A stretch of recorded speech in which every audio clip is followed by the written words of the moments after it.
Love, exciting and new. Hello, Hannah Waddingham here. Have you seen the fabulous new Sun Princess? World-class entertainment, exceptional dining, and the greatest pizza ever. It's a love. Don't miss our Come Aboard sale with up to 40% off and free room upgrades. Visit princess.com or call your travel advisor to book. Princess Cruises. Terms and restrictions apply. Offer ends 2/28/25. Ships of Bermudan and British Registry.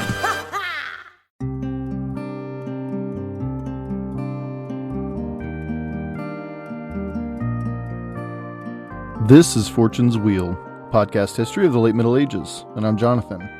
Your time is your greatest currency. Make no mistake, and this fact of life does not go unnoticed by the creators on whom you spend your time. So thank you for spending your time listening and learning along with me on this podcast.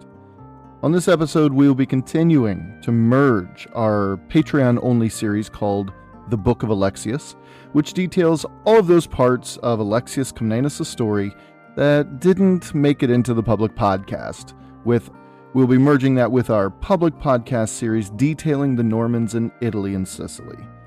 These two storylines will inevitably smash into one another, and as I said, that has already begun.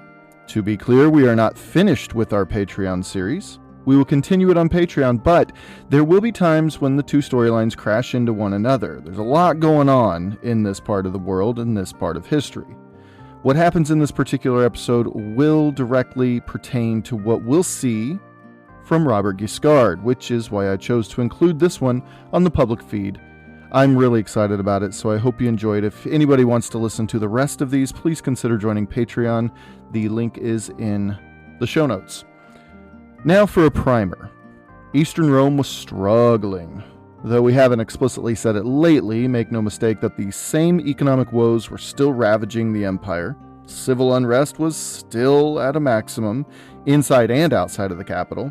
The Seljuk Turks were still pushing through Anatolia, and the ever-present threat of usurpers was still at the forefront of everyone's mind, most notably that of Emperor Nicephorus III, Botaniates, approaching 80 years old by this year, the year 1081. And with that, let's get started. This is Patreon episode 24, public episode 131, entitled The Book of Alexios, Chapter 5, Cheese Week. Thank you all for listening, and I hope you enjoy the show.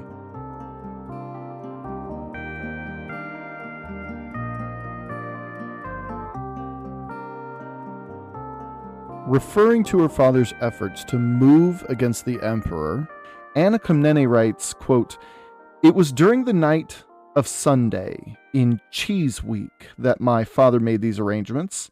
On the next day, just as the sun was rising, he left the city with his friends." End quote. Yes, you heard that right. Cheese Week. Now, many in the West aren't exactly familiar with Cheese Week, certainly not here in America, so let's take a quick look at this curiously named but incredibly important week in the spiritual calendar of Eastern Orthodoxy, whether they were living 1,000 years ago in Constantinople or around the world today. Cheese Week is the week before the official start of Lent. Of course, even non-Catholics and Eastern Orthodox Christians recognize the name Lent. It's a time we superficially associate with our friends and family members voluntarily giving up something they value. It could be sugar, tea, alcohol, smoking, caffeine, or even bread. But Lent is far more significant than just a 40-day period each spring of giving up something you enjoy. Originally, it was intended to mirror the spiritual cleansing associated with Jesus' 40 days spent in the desert, alone, and denying the powerfully persuasive temptations of Lucifer. Jesus emerged battered and exhausted and famished, but he was renewed, he was confident, and he had new purpose. If it's good enough for Jesus, then it couldn't be at all bad for us, right? It's that idea. So in Catholic communities, this 40-day period of abstinence and fasting and spiritual renew called Lent is kicked off 40 days before the day before Easter Sunday, called Holy Saturday. Now, minus the Sundays during this time, this day inevitably ends up on a Wednesday, a day we know as Ash Wednesday. However, the Eastern Orthodox Christians begin close to Ash Wednesday, but they begin on a Monday they call Clean Monday, because they count their Sundays and they start their 40-day count backwards on Good Friday, 2 days before Eastern Sunday. You see why the days are a little bit off between the two sects of Christianity. So the two proud traditions really split at this point, when it comes to Lent, that is. Where the Catholics have one day, the day before Ash Wednesday, called Shrove Tuesday, or more commonly, especially here in the States and in France, Mardi Gras, which translates to Fat Tuesday. Well, these Catholics use this day before the start of Lent to really let themselves go. Now, today we see utter debauchery in places like New Orleans, but it began with more practical reasons in mind. The Catholic population, which was pretty much everyone back then, was about to embark on a 40-day period of fairly intense fasting, certainly when it came to meat and dairy. Mardi Gras was one last day to consume as much of those perishable items as possible. It's like what my family does leading up to both Halloween and Easter each year. My wife looks at the shelves still full of all this candy, and she goes on her own personal crusade to cleanse the house of the worst of the candy, whether she throws it away or gives us a day to, eat some of it, because she knows that these bins are about to fill right back up again. Anybody else do that? Well, Eastern Orthodox Christians don't have a Mardi Gras to, get it all out before Lent starts. No, they have a week leading up to Lent to do things like that. And traditionally, this week has been called Cheese Week. And those in Constantinople, over 950 years ago, celebrated Cheese Week in similar but not exact ways as Orthodox Christians do today. And for our Slavic listeners out there, Cheese Week is referred to as Maslenitsa. It's called Cheese Week because in preparation for Lent, meat is prohibited, which really just leaves dairy products, eggs, fruit, veggies, and fish. The vast majority of dishes back then had cheese, milk, and butter as staple ingredients, so that's what they were left eating, essentially. And as Anna Komnena tells us, it was the Saturday and Sunday of Cheese Week that Alexios finalized his plans. As Cheese Week begins on Monday and ends on a Sunday, it was the last day, that Sunday, was the last day before Clean Monday, the start of Eastern Orthodoxy's Lenten period. That in and of itself is symbolic, as it was Clean Monday, the very next morning, that Alexios would embark on his journey to take the crown of Eastern Rome. And here's a little spoiler so as not to let this really interesting coincidence pass us by. Alexios Komnenos officially begins his march against the emperor on Clean Monday, and by the end of Lent, just a week before Easter Sunday, he became emperor. Now there's our ticking clock, by the way, the framework for this episode. What happened between Clean Monday 1081 and April 4th, 1081, which was the exact date that Alexios Komnenos became emperor. Well, what happened? If he failed to act when he did, any number of things were poised to happen. Alexios had to beat many players to the punch if his plans to become emperor were to succeed. The chessboard had been set. We learned this in the last episode, but allow me to set the stage for us right now. What did the Byzantine field look like, and why was it so pressing that Alexios act and succeed within a certain number of days or weeks? Well, first, Nicephorus III Botaniates was emperor in Constantinople. He was reading the writing on the wall and knew his end was near. But who would he pick? If given time, he already had an heir in Sidoninos. However, he knew Alexios well and trusted the young general.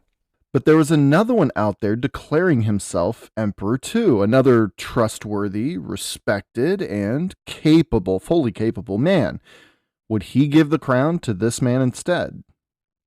Second point, Alexios Komnenos had followed his mother's plans perfectly so far and created a strong alliance with the various Western armies under his control, who had converged upon the Thracian city of Tsurlos under the pretense of taking the port city of Kyzikos back from the Seljuk Turks. You remember all this?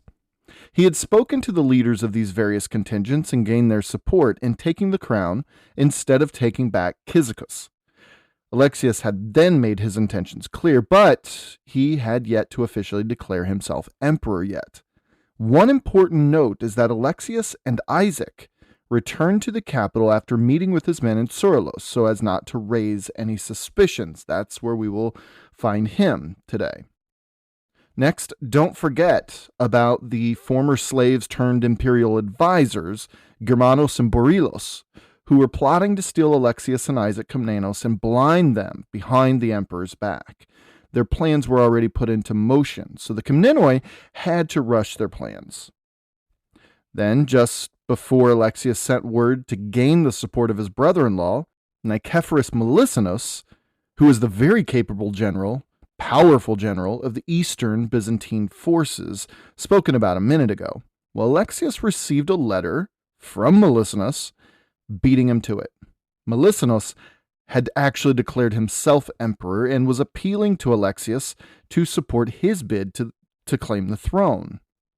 Oh, and, there was also that splinter state of Philaretos Phrahimius becoming a thing to the southeast, but that could be dealt with at another time. But that was the chessboard. It was quite messy, actually, by March of 1081. And when Alexios decided to have his army march, having just received word from Melissenus, it was on Clean Monday.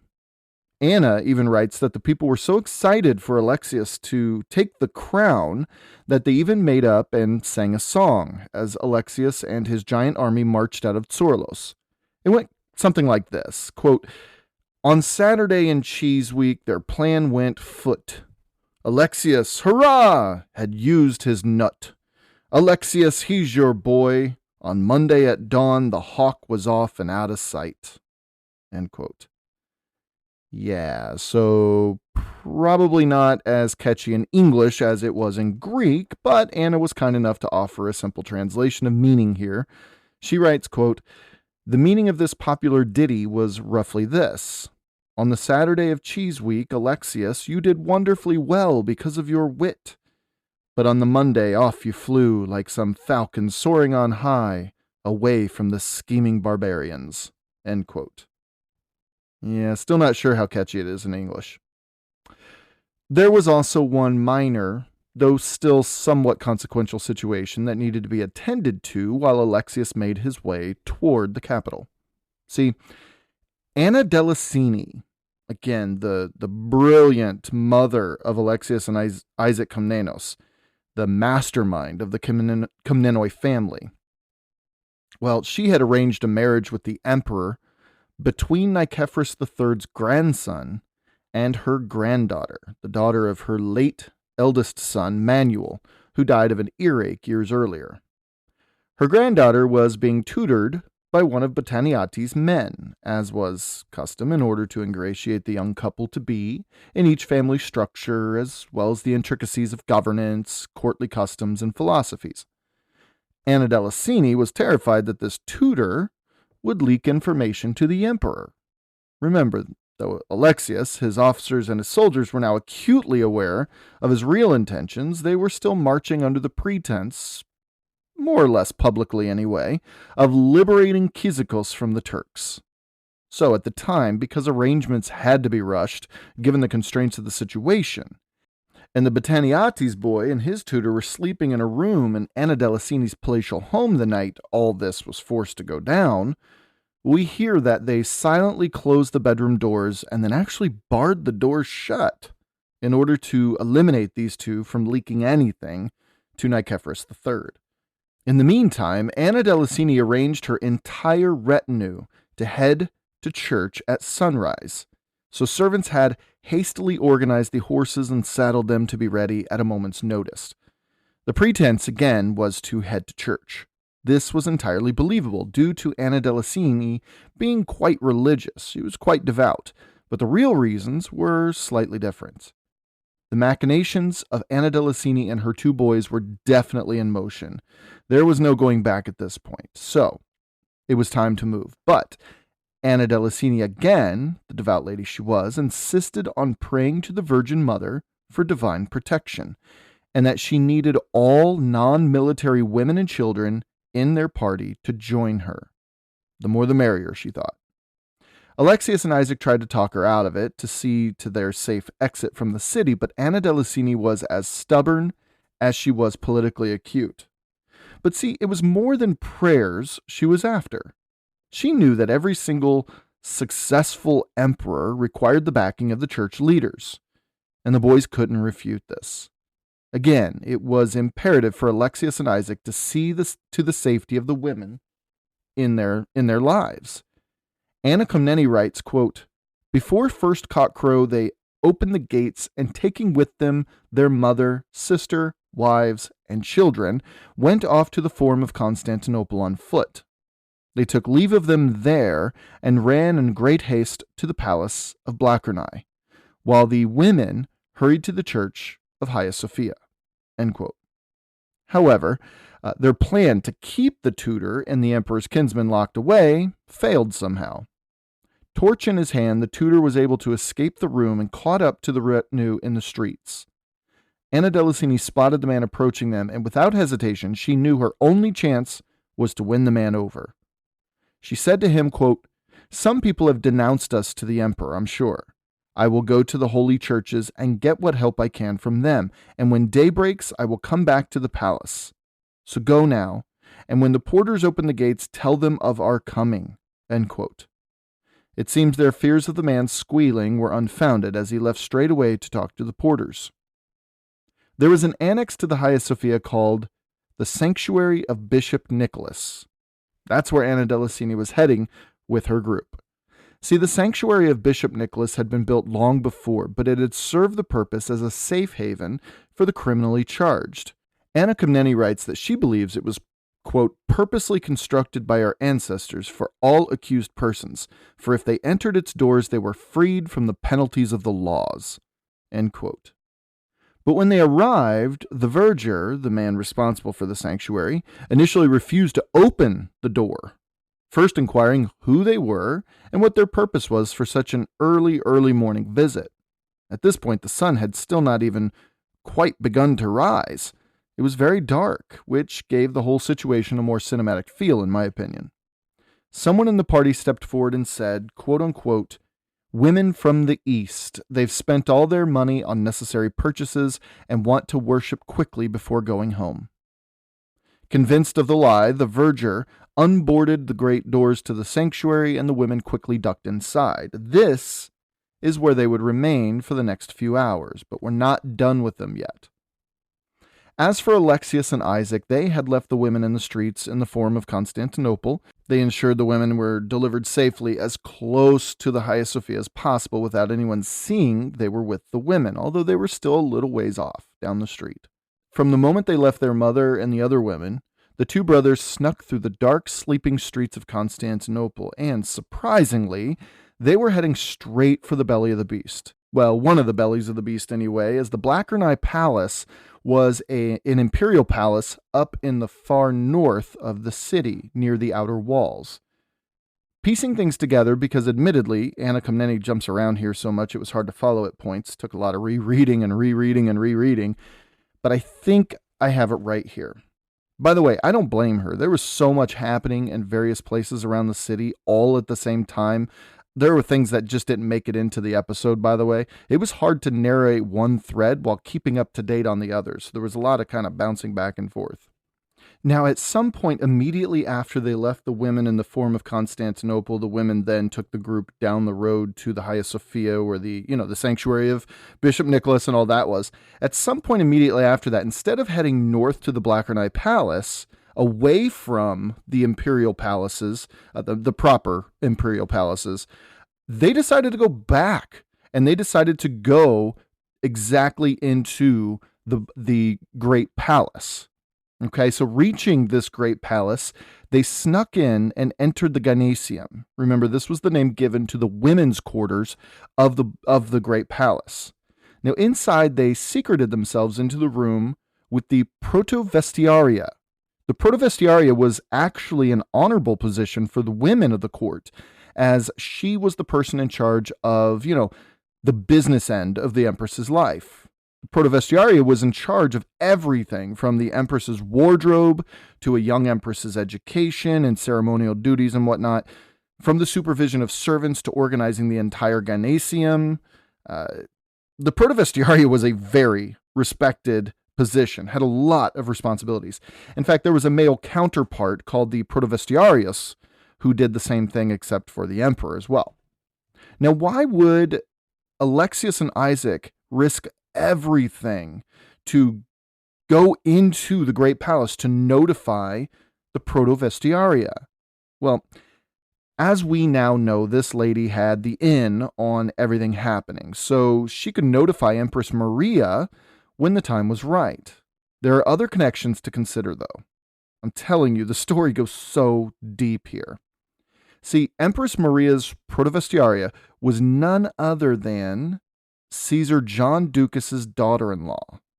But she was also the wife of a man we'll see soon enough, a high-ranking naval officer named Georgios Palaiologos. Now, she was also the mother of a man the two Komnenoi brothers spoke to that morning as well. We'll get to him soon. His name was Georgios Palaiologos, that is, Junior. So, Georgios Palaiologos Sr., the dad, was the husband of this protovestiaria. Now, Senior was a huge loyalist of Nicephorus III's, but his son, Junior, though very loyal to the emperor still, had fought and served with Alexios Komnenos, and he leaned more Alexios's direction, making this a risky gamble on their part, because the gamble here was that the Komnenoi were attempting to gain the trust of not only the protovestiaria, but also her husband and son. Now, what makes Georgios Palaiologos Jr.'s, I'm calling him Junior, connection to Alexios and Isaac even stronger is that Georgios Palaiologos Jr. was actually married to the Komnenoi brothers' sister. Whew. Might want to re-listen to the last minute. At first, Anna Komnene tells us that, and I'm just going to say Junior and Senior from now on. Now, it's worth mentioning that Georgios Palaiologos Jr. was there in the quarters, in the protovestiaria's quarters that morning. For whatever reason, I'm just, it's not clear to me, but he was there for an exchange between Alexios and Isaac, the protovestiaria, and, him. Right? So at first, Anna Komnene tells us that Junior was vehemently against overthrowing the emperor. Like he thought of every reason not to in this conversation. But his mother insisted that he support the Komnenoi. Remember, her main loyalties lay with her empress, and her empress was the adopted mother of Alexios Komnenos. Right, so from here, at this point, the sun was beginning to lighten the eastern sky, and the two brothers knew their time to escape was running out. Anna Komnene tells us that they broke the locks on the gate to the imperial stables there in the great palace. They were after some fresh steeds, 2 fresh steeds, with which to storm out of the capital and meet up with their army, who, despite their previous orders to march at daybreak, in the wake of recent events, were told to stand by until Alexios returned. In these stables, as the brothers were quietly but quickly saddling up a couple of horses, we see where history can get a bit unpleasant. But Alexios felt it absolutely necessary for their safety. Anna Komnene writes the following, quote, "Some of the horses were left there, after slitting their hind legs with their swords. All those which seemed more useful, they took." End quote.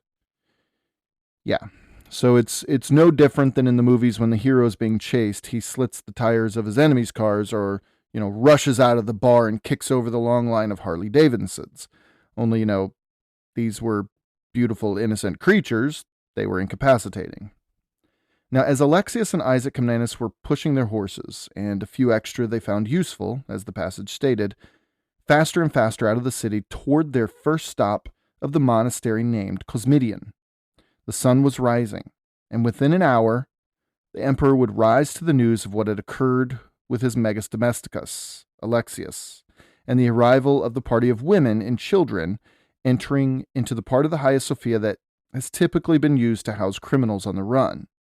The writing on the wall was beginning to come into focus even more for the old Nicephorus III. He summoned a meeting immediately where, Anna tells us, he quote-unquote launched a stinging attack on the Domesticus. Now, at the close of this meeting, he deputized two men, Straboromanos and Euphemianus, to head to the Hagia Sophia and bring back Anna Delicini, Irene Ducaina, and Irene of Alania back to him. Now, these two men arrived at the Hagia Sophia minutes later, but Anna Delicini stood up to them. Anna Komneni provides the supposed speech her grandmother gave these two agents of the emperor. Quote, "Tell the emperor this, my sons are faithful servants of your majesty, and gladly bearing allegiance to you in all things, they have not spared soul or body, being always the first to expose themselves to danger and fighting bravely for your empire. But jealousy, which cannot bear your majesty's goodwill and kindness to them, has brought them into great and hourly peril. And when their enemies planned to gouge out their eyes, my sons who had discovered this plot found the danger intolerable, as well as unfair, and left the city, not as rebels, but as faithful servants, with three objects in view: to escape imminent peril, to convince your majesty of the conspiracy against them, and to implore your majesty's protection." End quote. So Anna Delicini was, well, she was just as right as she was wrong, right? Yes, they were fleeing because the secret threat from Germanos and Berylos were the immediate danger they were in, and this required them to steer clear of Constantinople for a time. However, the whole faithful servant thing, it was just garbage. In reality, Germanos and Berylos' plot to blind Alexios and Alice were simply the things that forced them to carry out their coup before they were ready to. But as for what Anna Delicini was intending to do, which was to buy her sons time to escape and shift the blame for all of this disruption of the emperor's peace onto a secret plan hatched by two of the emperor's trusted advisors, Anna Delicini was a masterclass. But things get way cooler, especially if you're doing what I'm doing here and playing this all out like some epic movie in my head. Straboromanos and Euphemianus tell her that, sure, they get where she's coming from. They have a job to do. Now, they don't want this to get out of hand, so please, let's do the right thing and answer the summons from your emperor. I implore you, Well, Anna Delicini plays another card here. She says, quote, "Listen, it's crazy not to come to the Hagia Sophia and not pray. Just let me go in, pay my respects, and give thanks to God and the Virgin Mother to, intercede for me with God and the Emperor's soul." End quote. Like, hey, come on, I'm here. Are you really going to deny an old lady the chance to pray for the safety of her sons, who have unfairly plotted against, as well as the well-being of the emperor she loved dearly? Well, the men must have turned to each other, sighed, and said, sure, why not? Just be quick about it, yeah? Now, Anna Komneni writes the next part like this, quote, "It was a reasonable request, and they granted it. She was allowed to enter.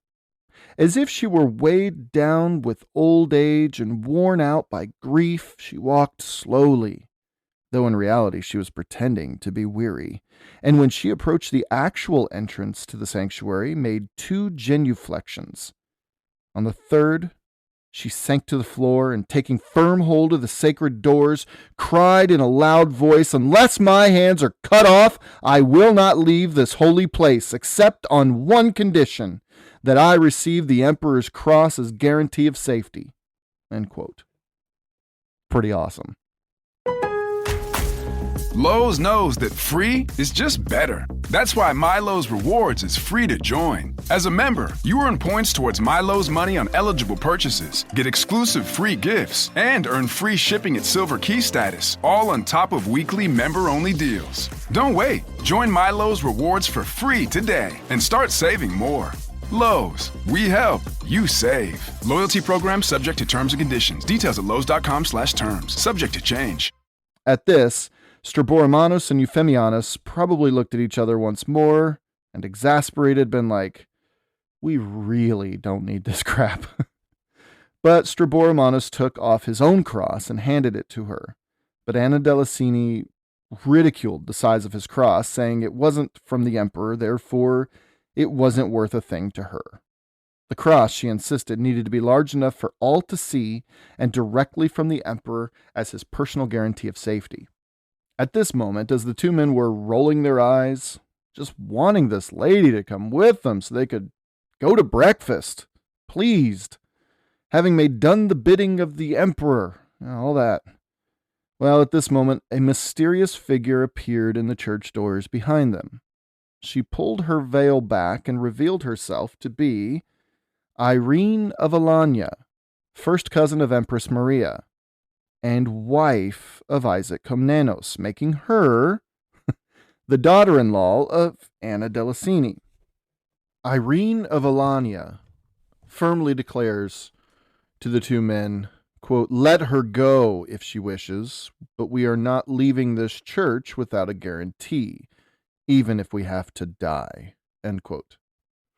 Now with the backing of the Empress, essentially, the two men knew they'd been outmaneuvered, that these women would have to be violently dragged out, which would have been political suicide for the Emperor and a literal death sentence for these two men. They left the Hagia Sophia and returned to tell Nicephorus III what had transpired. Anna Komneni writes, quote, "Nicephorus was a good man, and touched by the women's words, sent her the required cross, and with it his guarantee," end quote. The protections came, but not in the way that we, or at least I, was expecting. I thought they'd be free to roam the city, or at least the palace, but that wasn't the case. Anna Delicini, Isaac's wife Irene of Alanya, the whole group, right, including Alexios' wife Irene Ducaina, the whole group were sent to a nearby convent named Petrion. In fact, because the emperor was pretty clearly being rebelled against, somewhere by some people, at least in its early stages, he played it safe. Nicephorus III ordered his wife's most trusted advisor, and the wife of not only one of his most loyal Navy officers, but also a quite capable Army officer as well, the wife, the Protovestiaria, remember? Well, he ordered her to meet Anna Delicini at Petrion. But why would Nicephorus III order Empress Maria's top servant to be whisked away into a nunnery? Well, her proximity to all things top-tier political made her very influential, and he didn't want to risk anything leaking out of the palace during this time. One of Nicephorus III's courtesies to the ladies he just ordered into a nunnery was that they could bring with them anything and everything they needed while they were kept there. What this did was allow the Protovestiaria to work her magic. This Dukas lady had a nearly never-ending supply of whatever she needed, so she buttered up every guard put outside the gates of the nunnery. She allowed them to take all the food they wanted from the stores in the nunnery, but in exchange they were to give them all of the information they knew each day. Anna Komneni writes, quote, "After that, the guards became more eager to supply information, and as a result, not a single detail of what was going on escaped the women," end quote. Now, once the two Komnenoi brothers made it to Tsourlos, where the army was ready to march at a moment's notice, they decided now was the right time to shoot off a quick message to Caesar John Ducas directly, who is currently not in the capital. He was at his own estate nearby, but it was just outside the city in a town called Moribundus.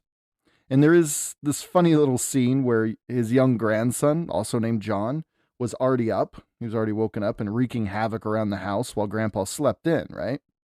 Remember, it was still quite early by this time of the day, the sun having only just risen an hour or two earlier. Well, the message was delivered, and this young, precocious little stinker takes the message and goes into his grandpa's bedroom to give it to him. The scene actually went like this. This little kid comes bounding into John Ducas's bedroom and yells something like, "A rebellion's happening, Gramps! A rebellion's happening!" The old man, just opening his eyes, slaps the boy on the back of the head. Anna Komneni writes, quote unquote, "John boxed his ears," which is pretty funny, and then pushes the kid away, telling him to quit making stuff up. Probably smarting from the hit, young John leaves, but he comes back a few minutes later to try again. This time, though, he brought the actual letter that Alexios had written and gave it to his grandpa. You can imagine the boy with some smug satisfaction as he watched his grandfather wipe the sleep out of his eyes and read the letter with growing panic. The letter was written in code and metaphor, just in case it was intercepted, but Anna tells us that there was, quote, a very cleverly veiled reference to the revolt, end quote. The letter read, quote, we have prepared a very fine dish, not without rich, savory sauce. If you would like to share the feast, come as soon as you can to sit with us at the perfect banquet, end quote. Cleverly disguised, right? John Ducas, the older one, that is, immediately stood up, dressed, and ordered the messenger to be brought into the house. At first, after hearing the verbal recounting from the messenger, John Ducas rubbed his face in despair. But Anna tells us that after a minute to think about it all, he decided that this was the moment to get someone else on the throne. If not a Ducas, then maybe the husband of one, right? Remember, Alexios was married to John's granddaughter, Irene Ducaina. John immediately saddled up and rode to meet the Komnenoi brothers. Now, along the way, John Ducas comes across a man named Byzantius. Byzantius was carrying a large load with him on several, horses or donkeys' backs, right? And John soon learned who this man was and what he was carrying. See, Byzantius was in charge of carrying large sums of gold, collected through the emperor's taxation, mind you, and bringing it back to the treasury in Constantinople. John Ducas convinced the guy to stay with him at a nearby inn just for the night, just for some company, right? They were getting along fantastically. The man was entirely against this. I mean, trust no one, not even the Caesar, when you're solely responsible for the emperor's money, right? But the man eventually agreed. Well, this Byzantius was correct that something was afoot. The night before, John Ducas promised Byzantius that he could go wherever he wished the next morning. But the next morning, as Byzantius was saddling his horses and loading them up again, John Ducas implored the man to ride with him just for a short time. Hey, everything was great. They were getting along great. And right when his anger, Byzantius' anger, took hold of him again and he refused the request, John reveals himself and his intentions. Anna writes, quote, John advanced on him and held him back. As Byzantius would not listen, he changed his tactics and spoke in a harsher tone with threats of what would happen if he did not obey, end quote. At this, Byzantius still refused, insisting that he needed to head straight to the capital and finish the job he was being paid to do. But John just turned around and stole the gold. Like, all of the gold. Then, as promised the previous night, he reminded Byzantius that he was free to go anywhere at this point. It was a promise he made. The problem for Byzantius was twofold. First, he couldn't go to the capital empty-handed because no matter the reason, he would be thrown in a dungeon for it. And second, Byzantius couldn't go back the way he came because people were already beyond pissed that they had to pay the taxes in the first place. So there was no home there either. He chose to remain in John Ducas' company. From here, John Ducas, accompanied by Byzantius now, led his train of horses and mules carrying loads of gold. Well, they came across a band of Turkish men. No doubt there must have been a throat-stopping few moments when John and Byzantius must have thought that they were surely going to be killed and robbed. But John Ducas, being the masterful orator he was able to convince these Turkish mercenaries to join them.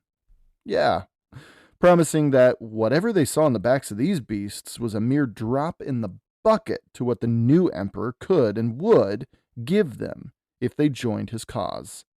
Miraculously, they agreed and rode with John on his way to meet Alexios. Later that afternoon, John Ducas was seen at the head of a small band of Turks and a train of horses and mules loaded down with heavy sacks. Scouts rode out to meet him and then rode quickly back to camp to tell Alexios and Isaac. Alexios jumped on his horse immediately and bolted out to meet the Caesar. They both jumped off their horses, and Alexios, Anna says, threw his arms in uncontained joy around his uncle-in-law. It was actually probably a pretty awesome scene to witness.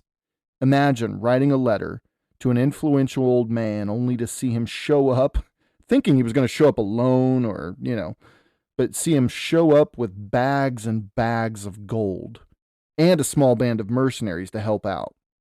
John Ducas in this moment is a bloody legend. Everything was now in place. The women were safe, the army was assembled and ready to march. They had secured the support from people like Caesar John Ducas and the Protovestiaria, not to mention Empress Maria herself. Georgios Palaiologos Jr. also joined the rebellion, along with the two mighty leaders, Humbertopoulos and Pakorianos from the last episode. It was time to march, and every town they came to along the way, they were greeted with a fair amount of fanfare. People were always nervous when an army marched on the capital, but this was Alexios Komnenos. He had protected the realm time and time again, but along the way there was one issue that needed to be resolved to have complete unity.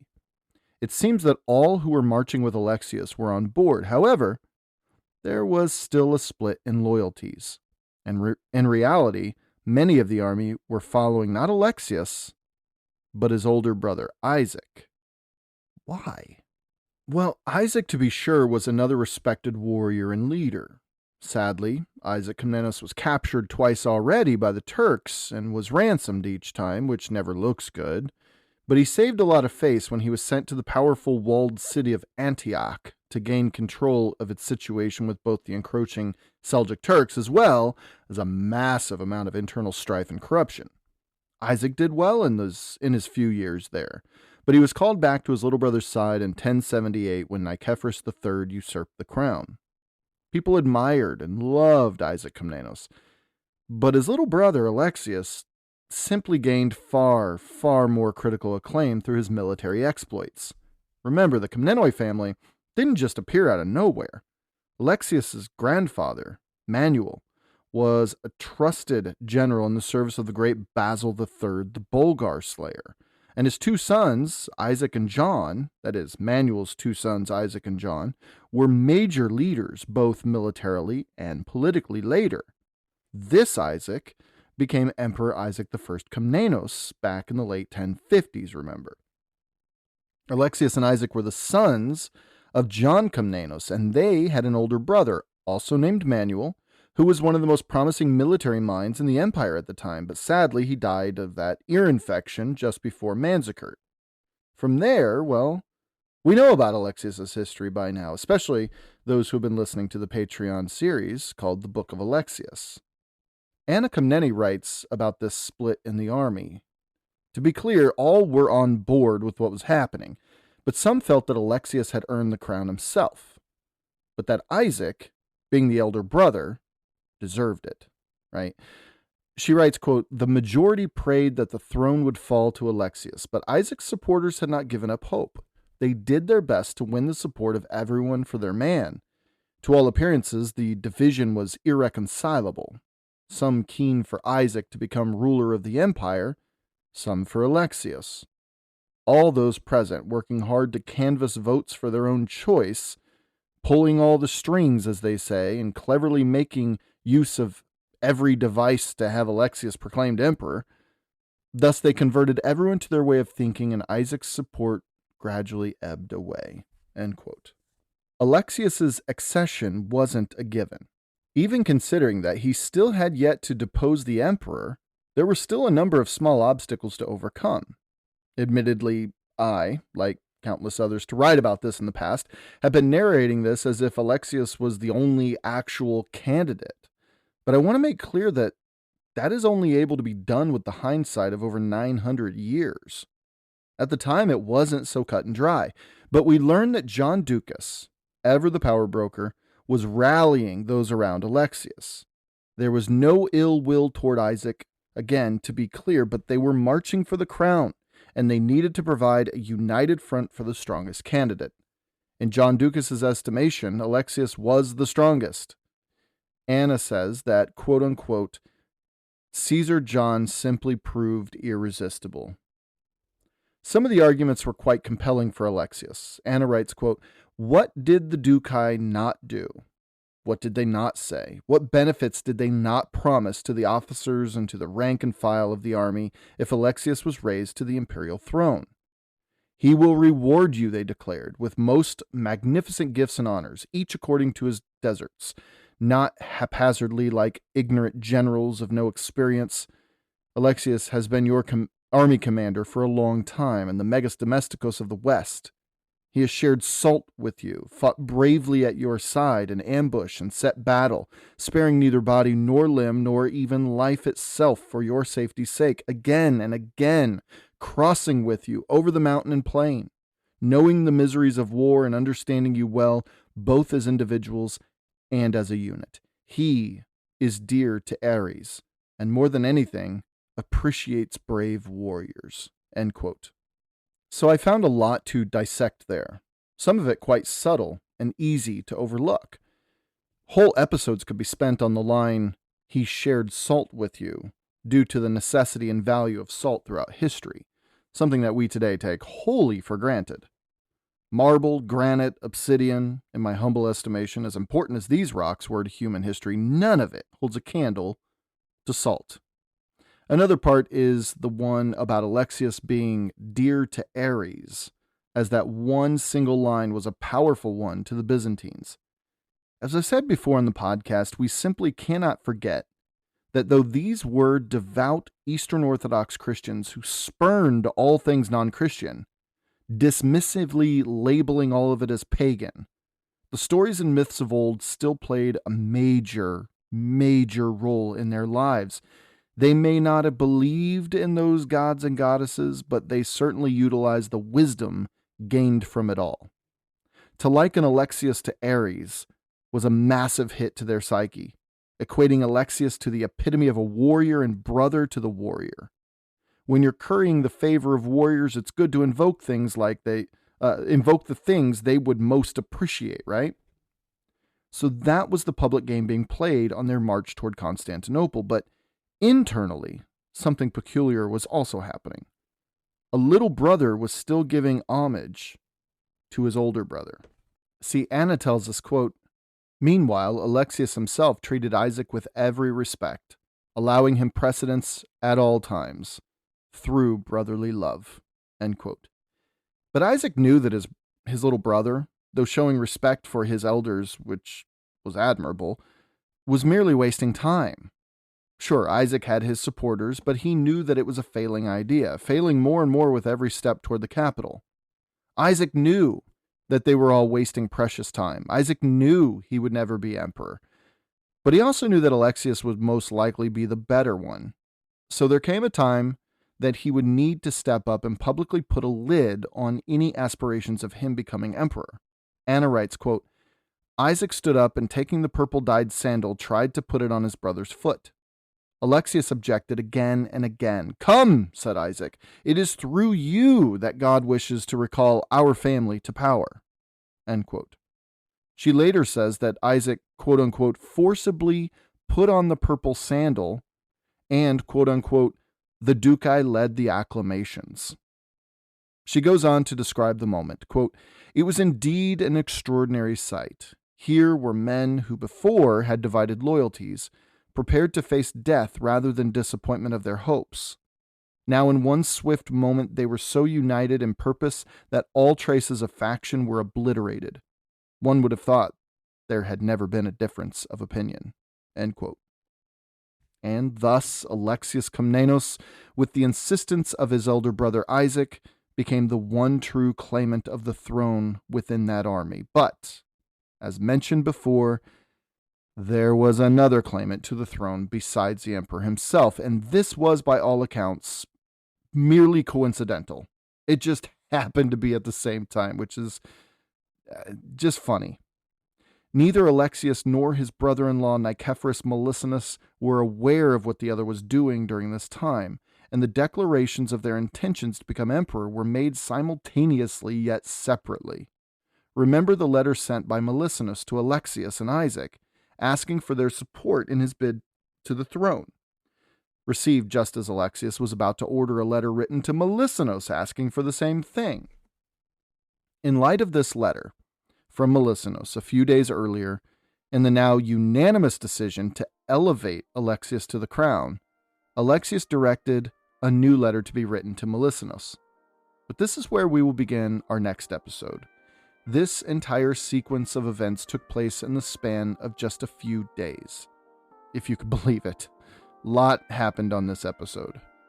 Usually histories like those 1,000 years ago give us sweeping 30,000-foot views of the details, but, biased though it may be, Anna Komnenos' account corroborates other contemporary and near-contemporary accounts of the same events. And it's a treasure trove of valuable, and let's be honest, highly entertaining information. And what took place here occurred during Cheese Week. The next episode will be the bookend of this incredible tale, the tale of Alexios Komnenos' rise to power. In my estimation, we have but one more shared public Patreon episode until the two storylines fully merge. And I can't wait to tell you about it.